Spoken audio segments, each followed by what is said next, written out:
আসসালামু আলাইকুম প্রিয় বন্ধুরা, আমার ফেসবুক বন্ধুদের সবাইকে জানাই আন্তরিক অভিনন্দন ও শুভেচ্ছা। যারা যেখান থেকে আমার ভিডিও দেখছেন, আশা করি সবাই ভালো আছেন, সুস্থ আছেন। তো আমরা একটি নতুন ব্লগ ভিডিও দেখানোর জন্য আজকে এখানে এসেছি।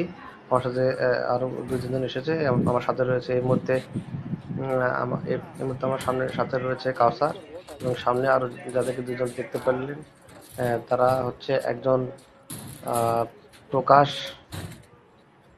এবং তার একজন সঙ্গী। তো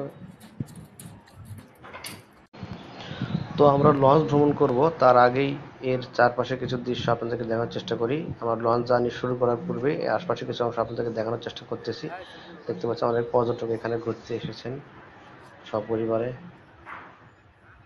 ওই ওই পারে দেখা যাচ্ছে কারখানার যে ধোঁয়া উঠতেছে। তারপরে দেখেন যে খালটার সাইডে কিছু জমি আছে, কলা গাছ লাগানো আছে। এখানে সবাই আমরা ঘুরতেছি। যে প্রকাশ লাল টি শার্ট পরা, গোধূলি লগ্নে অনেক সুন্দর একটা পরিবেশ। ছুটি থাকায় অনেকে এখানে সমাগম হয়েছে।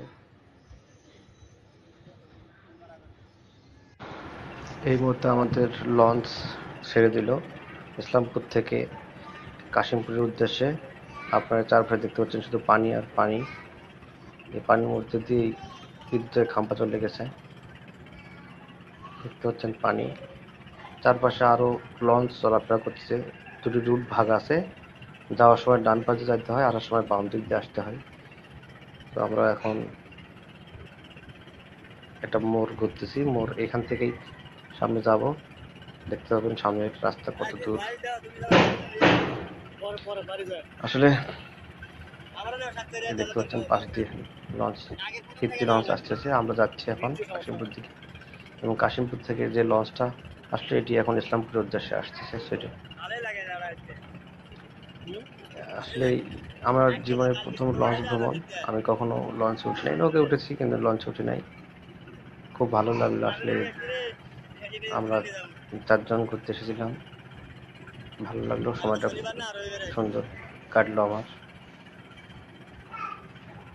তো আমার এই ভ্রমণটি কেমন লাগলো এবং এই দৃশ্যগুলো চারপাশে কেমন লাগলো আপনার সে বিষয়ে অবশ্যই জানাবেন। এবং আমার পরবর্তী ভিডিও আপনাদেরকে দেখানোর চেষ্টা করব অন্য একটি স্থান নিয়ে। তারপরও আমার ভিডিওটি কেমন লাগলো সে বিষয়ে অবশ্যই কমেন্টস মাধ্যমে আপনারা জানাবেন।